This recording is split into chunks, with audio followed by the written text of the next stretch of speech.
Bilasizmi, taxminan 5 oylik tanaffusimizdan keyin men qaytish uchun yaxshigina sabab qidirayotgandim va Kapitan Amerikaning 4-qismi HD formatda chiqqanini ko'rganimdan keyin yana kamiga uning IMDb va Kinopoisdagi ballariga ko'zim tushgach, bu bizning mijozimiz ekaniga 100% amin bo'ldim. Film kassa tomonidan ham pravalga uchraganini hisobga olsak, bu kino aniq bizning rolik uchun kandidat ekanini menimcha siz ham bilgandirsiz. Ba'zilar 180 million byudjet bilan 400 million pul to'plash bu praval emas, bu 220 million dollarlik foyda-ku deb aytishi mumkin. Men esa buni qayta tushuntirishdan charchamayman. Bu 400 millionning yarmi kinoteatrlarda qoladi va film byudjeti deyilganda u yerda marketing uchun ketgan pullar hisoblanmaydi. Odatda esa film marketingi taxminan 50-90 million dollar atrofida bo'lishini hisobga olsak, bu kino Marvelga o'rtacha 30-70 million dollar atrofida zarar olib kelganini aytishimiz mumkin. Shunday ekan, think about it. Mayli, keling, bugun biz sizlar bilan birgalikda nima uchun Kapitan Amerikasiz Kapitan Amerika filmi bunday omadsizlikka uchragani haqida gaplashamiz. Balki bunga rostdan ham Steve Rogersning yo'q ekani ta'sir qilgandir. Yoki film shunchalik axlatmikin, a? Xo'sh, film bizga general, hozirda esa prezident lavozimiga chiqqan va buning sharofatiga plastik operatsiya qildirgan Rossni ko'rsatishdan boshlanadi. Uning omma oldidagi nutqidan keyin biz o'sha hech bir filmda eslanmaydigan, lekin baribir Marvel kino olamiga tegishli bo'lgan 2008-yilgi Hulk filmidan kadrlarni ko'ramiz. Bundan so'ng esa juda ham katta pafos bilan filmning nomi chiqadi.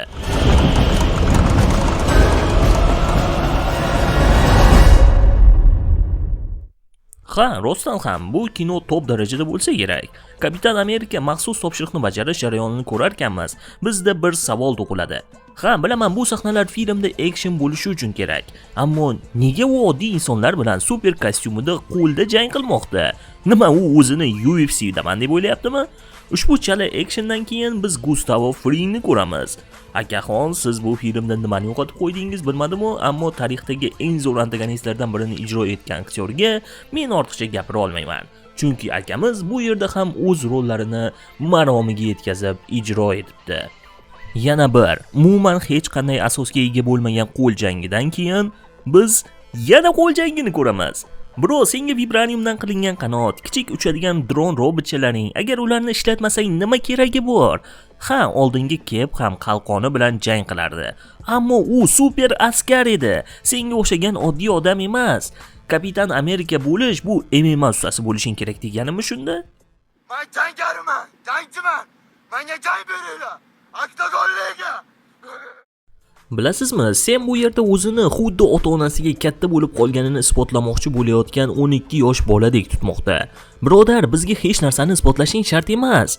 Gustavo Fring qochib ketyapti. Sen esa bu yerda maydalashib o'tiribsan. Vibraniumli qanoting bilan cho'q $100 ber, tamom, bo'ldi. Olam guliston. Ha, aytgancha, yangi lochin o'zini tirik personajdek tutayotgani menga yoqmoqda. Fring esa doimgi klishe filmlardagi yovuzlardek qochib ketdi. Sobiq super askar va hozir filmda ko'rinish bergunga qadar barchaning yodidan chiqib ketgan Isaiah Bradley personaji bilan mashg'ulotlardan so'ng Sam General Ross bilan, Prezident Ross bilan telefonda gaplashadi va Isaiah esa bundan yosh qizchalardek xafa bo'lib olmoqda. Ammo biroz psixologik terapiyadan keyin o'ziga kelib oldi. Biz Oq uyda Sam va yangi Ross bilan uchrashuvdagi suhbatdan shuni bilib olamizki, Ross qasoskorlarni qayta tiklashni taklif qilmoqda. Ha, aynan uning ishidan keyin bu jamoa tarqalib ketganini hisobga olsak, Samning bu yerdagi savoli o'rinli edi. Oq uydagi mana bu namoyish bu odamlar uchun emas, balki biz uchun amalga oshirilayotganini menimcha siz tushunib turibsiz.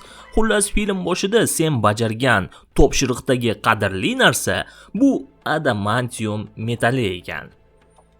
Bilasizmi, bir nimani hidi kelyapti. Nimaligini? Ha, X odamlarning hidi kelyapti. Xullas, Rossning bu metaldan qanday foydalanish haqidagi nutqidan keyin Isaiahning ichiga jin kirib oldimi bilmadim, qisqa qilib aytganda, action boshlandi. Action o'z nihoyasiga yetgandan keyin esa Sam Rossning oldiga borib, buni tagiga yetish uchun ruxsat so'raganida, Ross unga "Sen Steve Rogers emassan" deb aytadi. Ha, Sam haqiqat achchiq bo'ladi, birodar. Chala detektiv sahnalardan keyin Isayaning ichiga jin telefondan kirganini bilib oldik. Shunday ekan, bolalar unutmang, telefon bu yovuzlik. Gustavo Fring qayerga yo'qolib qoldi ekan-a? Ha, mana u chala Sherlockga hujum qilish bilan ovora. Endi film aynan Sem haqida ekanini hisobga olsak, Gustavo omadsizlikka uchrashi aniq edi. Bu ikki personaj o'rtasidagi ahmoqona dialogdan so'ng Sem yana xato qilganini tushundik. Keyinchalik u xatosini to'g'rilab, Walter White qilgan ishning 30% amalga oshirdi. O'sish bor. Yana bir qancha isquvvarliklardan keyin kapitan va yangi lochin ishni tagiga yetish uchun yo'lga chiqishdi. Bizga esa yashirin yovuzni ko'rsatmasdan intrigani ushlashda davom etishmoqda. Bizning detektivlar jamoamiz esa qandaydir qilib sirli joyga borib, u yerdan esa to'g'ri aynan ularga kerakli joyga tushdi. Endi spishka va musiqa yordamida o'yinni boshqarish mumkin ekan. Mana bu texnologiya. Teknologiya.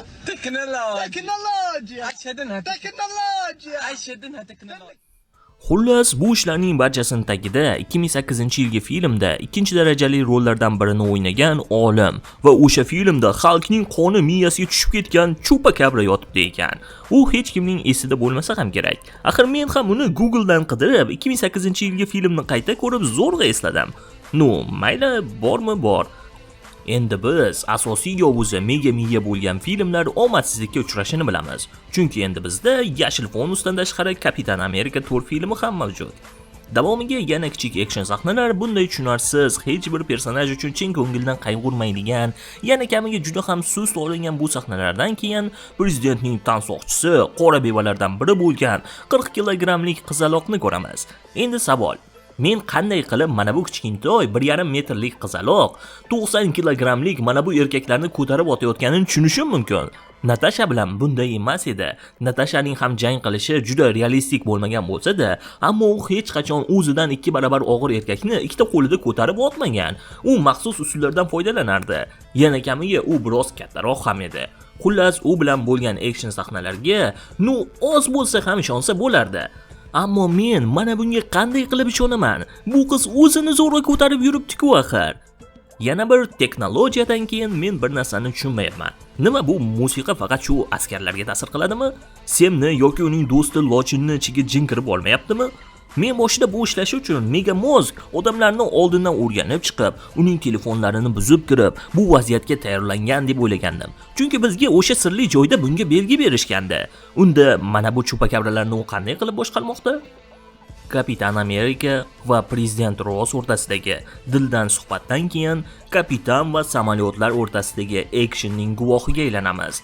Bu vaqtda esa Mega Miya General Rossni biz kutgan qizil xalqqa aylantirish bilan ovora. General Rossning bu safar irodasi yetdi va hozircha hammasi yaxshilik bilan tugamoqda. Endi yangi Lochinning rasvo ahvolda ekanini hisobga olmasak, hozircha hammasi yaxshi. Bakining kelishi esa bu menimcha filmning yagona plusi. Chunki do'stining og'ir vaziyatida kelib unga dalda berish hech bo'lmasa biroz dramaturgiya uchun plus beradi. Ammo eng yomoni nimada bilasizmi? Men hozir bu yangi Lochinning bunday ahvolda ekaniga qayg'urmayapman. Chunki menga baribir bu personaj butun film davomida o'zini masxarabozdek tutdi. To'g'ri, bu boshida tirik personajdek ko'ringandi, ammo film buni rivojlantirmadi va men uni hattoki kim ekanini, uning qadriyatlarini tushunib yetmadim. Menga esa uning uchun qayg'urishimni talab qilishyapti. Bu umuman imkonsiz. Bakidan olingan kulguli motivationdan keyin o'z-o'zidan Mega Miya Capni oldiga kelib taslim bo'lmoqda. Prezident esa hali ham xavf bor ekanini bilsa-da, press konferensiyada qatnashayotganini ko'ryapmiz. Xullas, yovuz Mega Miya o'z rejasini aytganidan keyin biz General Ross hozir qizil xalqqa aylanishini bilib olamiz. Oqibatda oxirgi actionning vaqti kelganini menimcha siz tushundingiz. Mana bu haqiqiy jang. Umuman super kuchsiz, faqatgina kostyumga ega Kapitan Amerika xalqqa qarshi. Endi savol, u qanday qilib bu qizil xalqni to'xtatmoqchi? Albatta, xalqni yana qanday qilib to'xtatish mumkin? Natashaning usuli bilan-ku. Xullas, vahimali action sahnalar va million savollar. Sem baribir oddiy inson. Ha, uning vibraniumdan qanoti bor, kostyumi ham bor. Bunga gap so'z bo'lishi mumkin emas. Ammo ular zarba kuchini kuchsizlantirsa ham, biz uning bu zarbalardan keyin uchib yiqilganidan so'ng yana qanday turayotganini hech qachon tushuntira olmaymiz. Oldinlari xalqni super askar ham, temir odam ham yenga olmasligi aniq edi. Shuning uchun unga qarshi Tony Stark alohida kostyum yasagandi. Unga qarshi Kim San Thor jang qilib yaxshigina enasini ko'rgandi. Bu yerda esa oddiy inson mana bunday zarbalardan keyin ham yana turib jangni davom ettirmoqda. Mantiqiymi? Mantiqiy. Xullas, o'sha doimgi usul. Men hattoki Rossning qizini olib kelib uni tinchlantirishganda ham hayron qolmagan bo'lardim. Bo'ldi, tamom, film shu bilan o'z nihoyasiga yetdi. Ha, shu bilan film tugadi va titrlardan keyin bir ikkita sahna bor, ammo u haqida meni gapirish niyatim yo'q. Bilasizmi, Marvel kino olami 4-5 fazalarda juda ham rasvo film va seriallar taqdim etishdi va ularning fonida ushbu Kapitan Amerika Thor yangi olam filmi juda rasvo bo'lmasa-da, ammo rasvoliklar qatoridan joy olgani bor gap. Chunki filmdagi asosiy personaj bu filmning asosiy personaji ham emas edi. Film boshidan oxirigacha aynan General Ross haqida, aynan uning qilgan ishlari oqibatida bu yovuz paydo bo'lgan. Aynan u film oxiriga kelib o'zgarishga duch kelmoqda. Aynan uning atrofida film syujeti aylanayotganini ham ta'kidlab o'tish lozim. Kapitan Amerika esa buning natijasida hosil bo'lgan muammolarni yechish bilan ovora va butun film davomida u umuman o'sishga erishmadi. Ha, unga yana o'sha serialdagi men Kapitan Amerika bo'lishga loyiqmanmi degan konfliktni berishga harakat qilishdi. Ammo bu serialda allaqachon amalga oshirib bo'lingan edi.